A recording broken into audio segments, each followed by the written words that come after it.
Hello vinyl community, this is Graham Allen coming to you with a video. Haven't been on here for a long time, and in fact I think the last time I was on or recently was when I was in Prague picking up some quite exotic, unusual German progressive rock. And the reason I'm on this time is I've just come back from Berlin and found some terrific vinyl record shops there. Good prices, and I'm just going to show 3 or 4 albums, slightly different, slightly exotic to what you would certainly find in the UK. So first up is the Italian progressive rock band PFM, Premiata Forniera Marconi, the Premier Bakery, and this is their debut album, Storia di Minuto. And it's a 1973, I think it is, or 1972. This is a repress, quite an early repress, and it's on the, if I can just get it, it's on this wonderful label, Numero Uno. So delighted to get this, pretty good price. It's not in the best of shape. There's some surface scratches, but it's just nice to have it. It has some quite well-known tracks on here. So Impressioni di Settembre, which is a really well-known piece, and I Fiesta, which became Celebration, was actually a hit for PFM. So just a great early Italian progressive rock album. Delighted to get it, and slightly disappointed it's not in the greatest condition, but the cover is in terrific condition, and I think you'd agree that is just a wonderful cover. So typical of some of the art from the progressive Italian scene.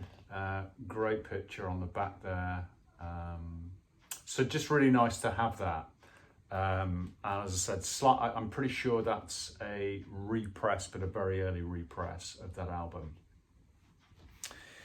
Okay, so delighted to get this in Berlin. This is a Czechoslovakian progressive rock trio, keyboard trio, very much influenced, I would say, by The Nice.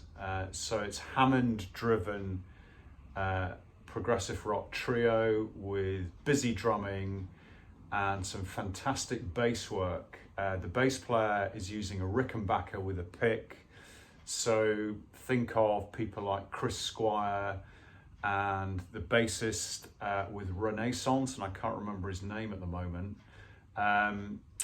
Marian Varga, the keyboard player, is just playing Hammond on here with a really tacky, unusual sound. He sounds different to Keith Emerson, certainly. Sometimes reminds me a little bit of John Lord. There's quite a lot of feedback used, but it's a very arresting sound on this album. It's not an easy listen. They have some sort of classical overtones. They used the end piece of the Firebird Suite by Stravinsky as an improvisational vehicle for one of the pieces. There's a lengthy drum solo. I'm a fan of drum solos, but this one is very kind of early 70s, quite sprawling, and probably outstays its welcome a little way. But just a wonderful cover. The band is actually now from Slovakia, or the remaining members are. Marian Varga, unfortunately, is no longer with us. But it's Collegium Musicum, and it's their live album. Just a wonderful cover of this sort of communist-era tractor that they're standing by. And it's a gatefold with an unusual housing for the record, which slips into this bit. Quite flimsy.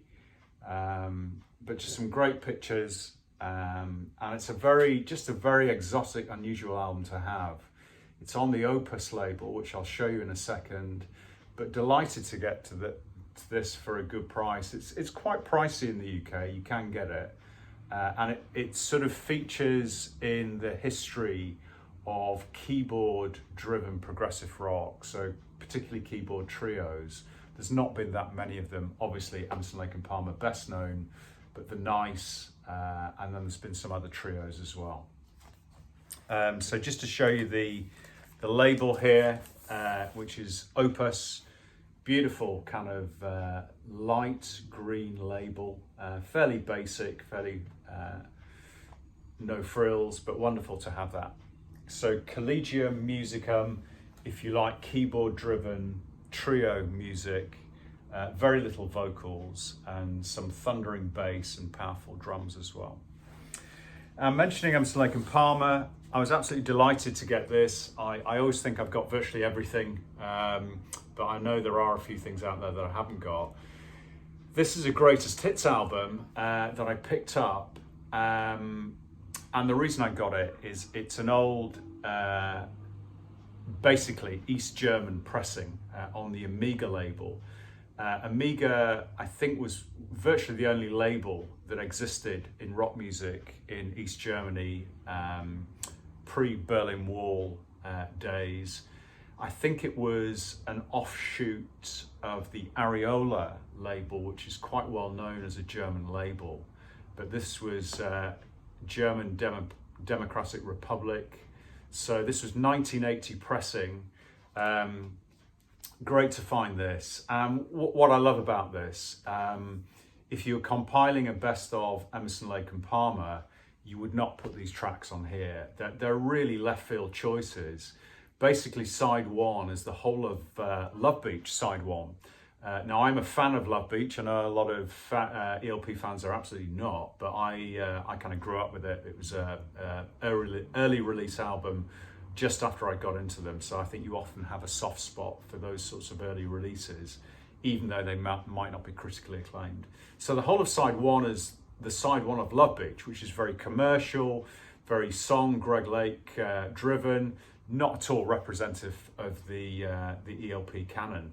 Side two fares a bit better. They've got Fanfare for the Common Man, Maple Leaf Rag, LA Nights, which is Carl Palmer solo track, and then The Barbarian, bizarrely from the first album, the opening track. So you've got tracks there off Works Volume 1, Works Volume 2. Again, not necessarily the best representations of ELP. So I love it because it's so quirky in terms of the choice of tracks. It's just great to have this. And I'll just show you the Amiga label. Perhaps as you'd expect, very austere and basic, sort of plum purple Amiga label, which, as I said, is a derivative, I'm pretty sure, of Areola Records, and just great to have that. So it was a really interesting trip, lots and lots of record shops, very well laid out, just great to find some unusual picks there. So I hope everyone's well, I hope you enjoyed that, and I'll see you soon. Bye-bye.